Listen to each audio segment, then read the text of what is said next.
বর্তমানে দেশে নগর জীবনের জন্য এক মূর্তিমান আতঙ্কের নাম ব্যাটারি চালিত রিকশা। গতকাল চট্টগ্রামে এই অটোরিকশা চালকদের সাথে পুলিশের সংঘর্ষ হয়েছে। এ সময় তারা বেশ কিছু গাড়ি ভাঙচুর করেছে।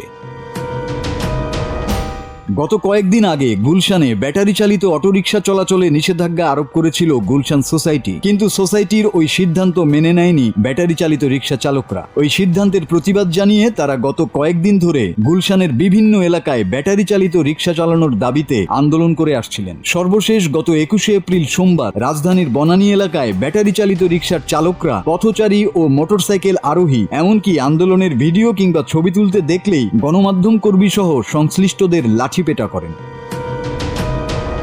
এই বাহনের চালকদের না আছে কোনো প্রশিক্ষণ, না আছে কোনো ড্রাইভিং লাইসেন্স। চাকার আকার 28-29 ইঞ্চি এবং ব্রেকিং সিস্টেম অত্যন্ত নাজুক, ফলে একদিকে মধ্যাকর্ষণ শক্তি কার্যকর থাকে না, অন্যদিকে জরুরি প্রয়োজনেও ব্রেক কাজ করে না, ফলে যাত্রী সহ উল্টে পড়ার সমূহ আশঙ্কা থাকে। এতে নগরীর অলিতে গলিতে অহরহই ছোটখাটো দুর্ঘটনা ঘটছে। চালকরাও ট্রাফিক আইন লঙ্ঘনের পাশাপাশি পথচারীদের উপর যখন তখন চড়াও হচ্ছেন। ব্যাটারি চালিত রিকশার দৌরাত্ম্য এখন নিয়ন্ত্রণের বাইরে। চালকরা আইন লঙ্ঘনের দুঃসাহস দেখাচ্ছে, সাধারণ মানুষের উপর তারা রীতিমতো অত্যাচার শুরু করেছেন।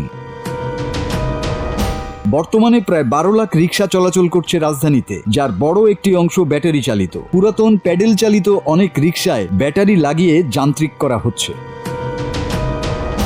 ব্যাটারি চালিত অটো রিকশাগুলো থেকে প্রতি মাসে বড় অঙ্কের চাঁদাবাজি হয়, যা স্থানীয় থানাসহ রাজনৈতিক পরিচয়ধারী নেতাকর্মীরা ভাগ পেয়ে থাকেন। ঢাকার মতো দেশের বিভিন্ন এলাকায় এই ব্যাটারি চালিত অটোরিকশা এখন রাস্তার বিস্ফোরা। এলাকার ভেতরে রাস্তায় এসব রিকশা চলাচলের কথা থাকলেও এগুলো সবসময় মহাসড়কে উঠে আসে, ফলে প্রতিনিয়ত বাড়ছে দুর্ঘটনা।